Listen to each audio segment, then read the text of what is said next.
Hair pack ಮಾಡ್ಕೊಳ್ಳಿ 15 ಡೇಸ್ಗೆ ಒಂದ್ಸಲ ಅಂತ ನಾನು ಹೇಳ್ತೀನಿ. ನೀವೇನಂತೀರಾ ಹರಿಪ್ರಿಯ ಅವರೇ? ನಾವು ಏನಂತೀವಿ, ದೇವ್ರು ಒಳ್ಳೇದು ಮಾಡಿದ್ರೆ ಸಾಕು ಅಷ್ಟೇ. ನಾವು ನಮ್ಮ ಮನಸ್ಸು ಒಳ್ಳೇದು ಮಾಡಿದ್ರೆ ದೇವರು. ಈ ಹೇರ್ ಪ್ಯಾಕ್ ಯಾಕೆ ನಿಮ್ಗೆಲ್ಲ ಅಂದ್ರೆ ನೀನ್ ಮಾತ್ರ ಹಾಕೊಂಡು ಚೆನ್ನಾಗಿರ್ಬೇಕು ಅಂತನಾ? ಯಾರು ಸೈನ್ಸ್ ತಗೊಂಡ್ಬೇಡಿ, ಇದನ್ನ ಯಾರು ಕೇಳಿಸ್ಕೊಂಬೇಡಿ.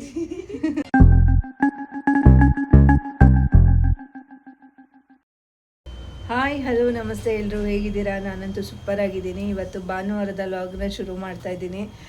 ಇವತ್ತು ಭಾನುವಾರ ಸ್ಪೆಷಲ್ ಏನು ಅಂದರೆ, ಇವತ್ತು ಸ್ವಲ್ಪ ಜಾಸ್ತಿನೇ ತಲೆನೋವು ಇರುತ್ತೆ ಮನೆಯಲ್ಲಿ. ಏಕೆ ಅಂದರೆ ಒಂದಲ್ಲ ಎರಡಲ್ಲ ಅಂತ ಹೇಳಿ ನನ್ನ 3 ಜನ ಮಕ್ಕಳು ಮನೆಯಲ್ಲೇ ಇದ್ದಾರೆ. ಇನ್ನು ಸಂಜೆವರೆಗೂ ಫುಲ್ಲು ತಲೆ ತಿಂತಾ ಇರ್ತಾರೆ. ನೋಡಿ, ಇವರು ಓದ್ಕೊತಾ ಇದ್ದಾರೆ.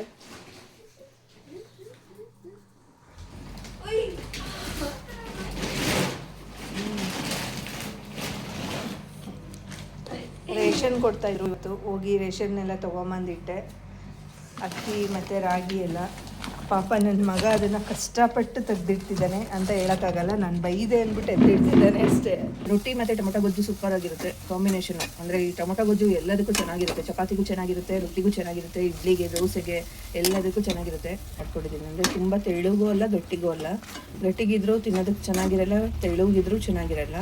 ಮೀಡಿಯಮ್ ಆಗಿ ನಾನು ಇಷ್ಟು ಇದ್ರಲ್ಲಿ ಮಾಡ್ಕೊಂಡಿದ್ದೀನಿ. ಈ ಥರ ಸ್ವಲ್ಪ ಗ್ರೇವಿ ಟೈಪು ಹಿಟ್ಟನ್ನ ಕಲಿಸ್ತಾ ಇದ್ದೀನಿ. ನಾನು ಇದಕ್ಕೆ ಅನ್ನ ಏನೂ ಹಾಕಿಲ್ಲ, ಬಿಸಿನೀರನ್ನ ಕಾಯಿಸ್ಕೊಂಡು ಹಿಟ್ಟು ಕಲಿಸ್ತಾ ಇರೋದು. ಅನ್ನ ಇದ್ರೆ ಅನ್ನನಾದರೂ ಹಾಕೊಬೋದು, ಆದರೆ ನಮಗೆ ಅನ್ನ ಹಾಕಿ ಮಾಡೋದಕ್ಕಿಂತ ಈ ಥರ ಮಾಡೋದೇ ಇಷ್ಟ. ಹಾಗಾಗಿ ನಾನು ಜಾಸ್ತಿ ಈ ಥರನೇ ಮಾಡ್ತೀನಿ. ನನಗಿಷ್ಟ ಇಲ್ಲ. ನಿಮ್ಗಿಷ್ಟ ಇಲ್ಲ ಅಂತೇನು? ನನಗಿಷ್ಟ. ನೋಡಿ, ರೊಟ್ಟಿ ಮತ್ತು ಟೊಮೊಟೊ ಗೊಜ್ಜು ರೆಡಿಯಾಗಿದೆ. ಬಿಸಿ ಬಿಸಿ ರೊಟ್ಟಿ ಜೊತೆಗೆ ಟೊಮೊಟೊ ಗೊಜ್ಜನ್ನ ಹಾಕ್ಕೊಂಡು ತಿಂತಾಯಿದ್ರೆ ಸೂಪರಾಗಿರುತ್ತೆ. ನಿಮಗೂ ಈ ಕಾಂಬಿನೇಷನ್ ಇಷ್ಟನಾ ಅಂತ ಹೇಳಿ ನನಗೆ ಕಾಮೆಂಟ್ ಮಾಡಿ. ನಮಗಂತೂ ಟೊಮೊಟೊ ಗೊಜ್ಜು ಜೊತೆ ರೊಟ್ಟಿ, ಚಪಾತಿ, ಅನ್ನ, ಇಡ್ಲಿ, ದೋಸೆ ಎಲ್ಲನೂ ಇಷ್ಟ ಆಗುತ್ತೆ. ನಿಮಗೆ ಯಾವುದರಲ್ಲಿ ಕಾಂಬಿನೇಷನ್ ಚೆನ್ನಾಗಿರುತ್ತೆ ಅಂತ ಕಾಮೆಂಟ್ ಮಾಡಿ. ತಿಂಡಿ ಎಲ್ಲ ಮಾಡಿಕೊಂಡು ತಿಂದಾಯಿತು. ರೊಟ್ಟಿ, ಟೊಮೊಟೊ ಗೊಜ್ಜು. ನೋಡಿ, ಇವತ್ತು ನಾನು ಏರ್ ಪ್ಯಾಕ್ನ ರೆಡಿ ಮಾಡಿದ್ದೀನಿ. ಆಲೋವೆರಾ ಮತ್ತು ಅಕ್ಕಿ ಹಿಟ್ಟಿಂದ ಏರ್ ಪ್ಯಾಕ್ನ ಮಾಡಿರೋದು. ಇದನ್ನು ಇದು ಮಾಡು ಸೆಕ್ಷನ್, ಹಂಗೆ ತೋರಿಸು. ನೋಡಿ, ಇದರಿಂದ ಏನು ಯೂಸು ಅಂದರೆ ಏರ್ ಫುಲ್ಲು ಶೈನಿಂಗ್ ಆಗಿ ಕಾಣಿಸುತ್ತೆ ಮತ್ತು ಡ್ಯಾಂಡ್ರಫ್ ಕಡಿಮೆ ಆಗುತ್ತೆ.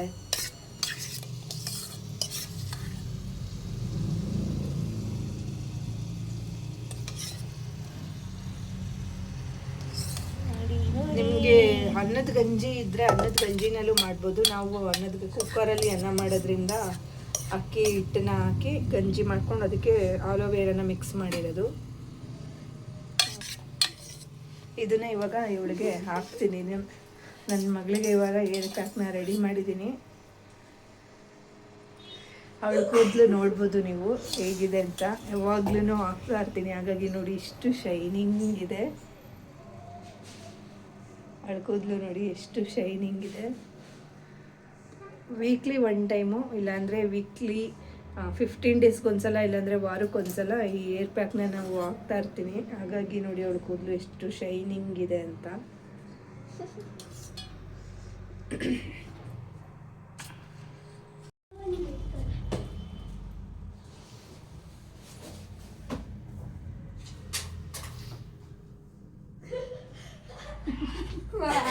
ಸ್ವಲ್ಪ ಜಾಸ್ತಿನೇ ಓವರ್ ಆಕ್ಟಿಂಗ್ ಅವಳು.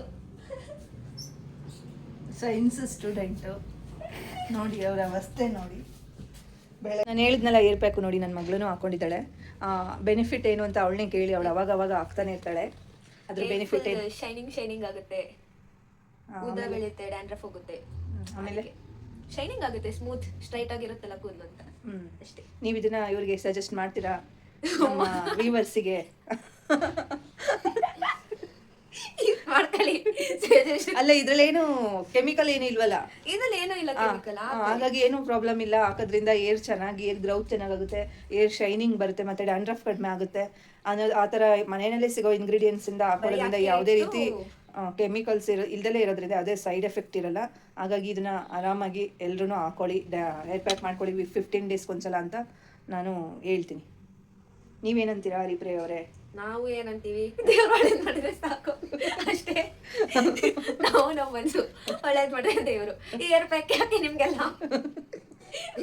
ಅಂದ್ರೆ ನೀನ್ ಮಾತ್ರ ಹಾಕೊಂಡು ಚೆನ್ನಾಗಿರ್ಬೇಕು ಅಂತನಾ? ಅಲ್ವಾ, ಎಲ್ರು ಚೆನ್ನಾಗಿರ್ಬೇಕು ತಾನೆ. ಅವ್ರು ಸಲೂನ್ಗೆ ಹೋಗಿ ಮಾಡ್ಕೊತಾರೆ, ಹಂಗೆ ನಾವು ಹೋಮ್ ಮೇಡ್ ಫುಲ್ ಆರ್ಗ್ಯಾನಿಕ್. ಸಲೂನ್ಗೆ ಹೋಗಿ ಮಾಡ್ಕೊಳ್ಳೋರು ಹೋಗಿ ಮಾಡ್ಕೊಳ್ಳಿ, ಇಲ್ಲ ಅಂದರೆ ಮನೆಯಲ್ಲೇ ಈಸಿಯಾಗಿ ಸಿಗೋ ಒಂದು ಏನು ಇಂಗ್ರೀಡಿಯೆಂಟ್ಸಿಂದ ನಮ್ಮ ಏರ್ನ ಚೆನ್ನಾಗಿ ಇಟ್ಕೊಬೇಕು ಅಂತ ಅನ್ನೋರು ಮನೆಯಲ್ಲೇ ನಾನು ಆಗಲೇ ತೋರಿಸಿದ್ನಲ್ಲ ಆ ಥರದ ಏರ್ ಪ್ಯಾಕ್ನ ರೆಡಿ ಮಾಡಿಕೊಂಡು ಹಾಕೊಳ್ಳಿ. ತುಂಬಾ ಚೆನ್ನಾಗಿರುತ್ತೆ. ಇವರು ಫುಲ್ಲು ಡೀಪಾಗಿ ಓದ್ತಾ ಇದ್ದಾರೆ ಸೈನ್ಸು. Science exam. ಸೈನ್ಸ್ ತಗೊಂಡ್ಬೇಡಿ, ಇದನ್ನ ಯಾರು ಕೇಳಿಸ್ಕೊಂಬೇಡಿ, ತಗೊಂಡ್ಬಿಟ್ಟೆ ನಾನೇನೋ ಇಂಟ್ರೆಸ್ಟ್ ಇರುತ್ತೆ ಅಂತ, ಬಟ್ ಏನೂ ಇಲ್ಲ. ಯಾಕೆ ಇಂಟ್ರೆಸ್ಟ್ ಇರಲ್ಲ? ಎಷ್ಟೊಂದು ಇಂಟ್ರೆಸ್ಟಿಂಗ್ ಇದೆ ಅದರಲ್ಲಿ. This is my maths notes. ಇದೇ ತರ ಇನ್ನ 2 ಐತೆ. ಇಷ್ಟು ಚಿಕ್ಕವಾ? ತುಂಬಾ ಚಿಕ್ಕದೈತಲ್ಲ ಅಮ್ಮ. ಇಷ್ಟು ಚಿಕ್ಕ ನೋಟ್ಸ್ ಆರಾಮಾಗಿ ಓದ್ಬೋದು. ಸಂಚಿತ ಮನೇಲಿ ನೋಡ್ಬೇಕಿದೆ. ಅವ್ರೇನು ನೋಡ್ತಾರೆ? ಸಿಕ್ಕೋದ್ರೆ ಆಫ್ ಮಾಡಿ ಸಾಕು. ಓಕೆ, ಎಲ್ರಿಗೂ ಸಂಚಿತಾ ಮ್ಯಾಮ್ ಪ್ಲೀಸ್ ಈ ವ್ಲಾಗ್ ನ ನೋಡಿ. ನೋಡಿ ಪುಷ್ಪ ಮ್ಯಾಮ್ ನೋಡ್ಬೇಕಂತ ನೋಡಿ ಚೂರು. ಅವ್ರು ಯಾರು ನೋಡ್ಬಾರ್ದಂತೆ ಅಂತಿದ್ದಾಳೆ, ಅದಕ್ಕೆ ನನ್ನ ಮಗಳು ಹೇಳ್ತಾವಳೆ ನೋಡ್ಲಿ, ಅವ್ರು ಈ ವ್ಲಾಗ್ನ ನೋಡ್ಲಿ ಅಂತ. ನೋಡ್ಬಿಟ್ಟು ಅವಳನ್ನ ಕಾಲೇಜಲ್ಲಿ ಕ್ಲಾಸ್ ತಗೊಳ್ಳಿ, ಏನು ಅಷ್ಟೊಂದು ಹೊಗಳುತ್ತಿದ್ದೆ ನಮ್ಮನ್ನ ಅಂತ. ಅದು ಅವ್ರು ತಗೊಳ್ಳೋ ಸಬ್ಜೆಕ್ಟ್ ನ ಅವ್ರು ತಗೊಳ್ಳೋ ಸಬ್ಜೆಕ್ಟ್ ಮ್ಯಾಥ್ಸ್ ನ ಮತ್ತೆ ಸೈನ್ಸ್ ನ ತುಂಬಾನೇ ಹೊಗಳುತ್ತಿದ್ದಾಳೆ. ಹಾಗಾಗಿ ನೋಡಿ ಏನಾದ್ರು ನೋಡ್ಬೇಕು. ಆಮೇಲೆ ಪ್ಲೀಸ್ ನೋಡಿ ಪುಷ್ಪ ಮ್ಯಾಮ್, ಪ್ಲೀಸ್ ನೋಡಿ ಸಂಚಿತಾ ಮ್ಯಾಮ್. ಆಮೇಲೆ ನನಗೆ ಇನ್ನೂ ಸುಮಾರು ಜನ ಮ್ಯಾಮ್ ಹೆಸರು ಗೊತ್ತು, ಹೇಳ್ತೀನಿ ರೀ.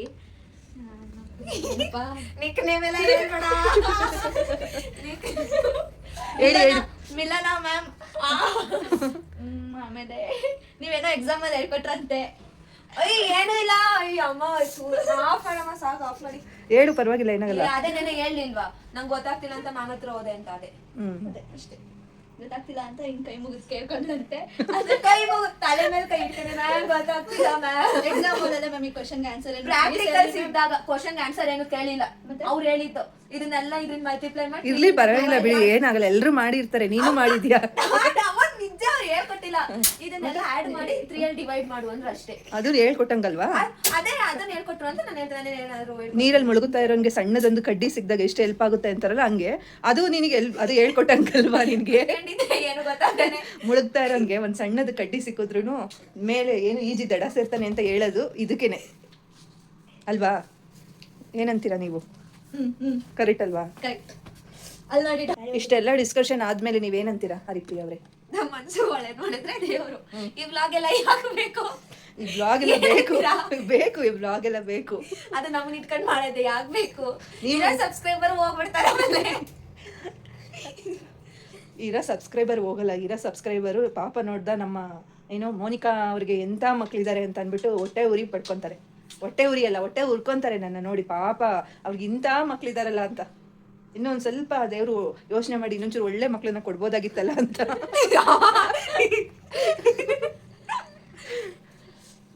ಅಲ್ವಾ? ಓದಿ ಓದಿ ಓದಿ ಸಾಕು. ನೋಡಿದ್ದು ಫೋನ್ ಆಫ್ ಮಾಡೋ ಕೆಲಸ ನೋಡಿ. ಬೆಳಿಗ್ಗೆ ಫೋನ್ ಇಟ್ಕೊಂಡ್ರೆ ಸಾಕು, ಸ್ಕ್ರೋಲ್ ಮಾಡು, ವಿಡಿಯೋ ನೋಡು, ಮಾಡಕ್ ಬೇರೆ ಕೆಲಸ ಇಲ್ಲ ಅಂತ ಮಾಡಕ್ ಬೇಕಾದಷ್ಟು ಕೆಲಸ ಇದೆ, ಅದ್ರಲ್ಲಿ ಇದು ಒಂದು ಕೆಲಸನೇ.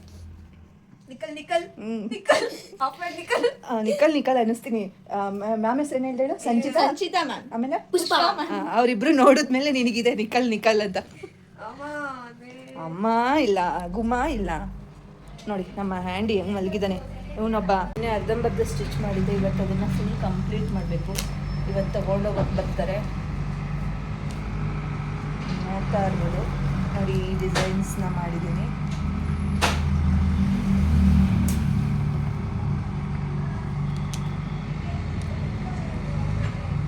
ಬ್ಯಾಕ್ ಈ ಡಿಸೈನ್ಸ್ ಇದೆ, ಫ್ರಂಟು ನೋಡಿ ಈ ಡಿಸೈನ್ಸ್ ಇದೆ.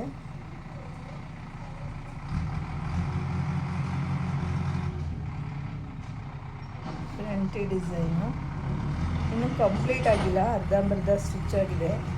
ನೈಟು ತುಂಬ ಲೇಟ್ ಆಯಿತು ಅಂತ ಹೇಳಿ ಹೋಗಿ ಒಳಗೆ ಹೋದೆ. ಇದು ಈ ಬ್ಲೌಸ್ನ ಇವತ್ತು ಫಿನಿಶ್ ಮಾಡಿ ಇವತ್ತು ಅವರಿಗೆ ಕೊಡಬೇಕು. ಇದಾಗಿತ್ತು ಇವತ್ತಿನ ಸಂಡೇ ಬ್ಲಾಗು. ಈ ವಿಡಿಯೋ ನಿಮಗೆ ಇಷ್ಟ ಆಗಿದ್ರೆ ಲೈಕ್ ಮಾಡಿ, ಶೇರ್ ಮಾಡಿ, ಹಾಗೆ ನನ್ನ ಚಾನಲ್ನ ಸಬ್ಸ್ಕ್ರೈಬ್ ಮಾಡಿ, ನನಗೆ ಸಪೋರ್ಟ್ ಮಾಡಿ ಅಂತ ಹೇಳ್ತಾ ಇದ್ದೀನಿ. ಎಲ್ರಿಗೂ ಬಾಯ್ ಬಾಯ್.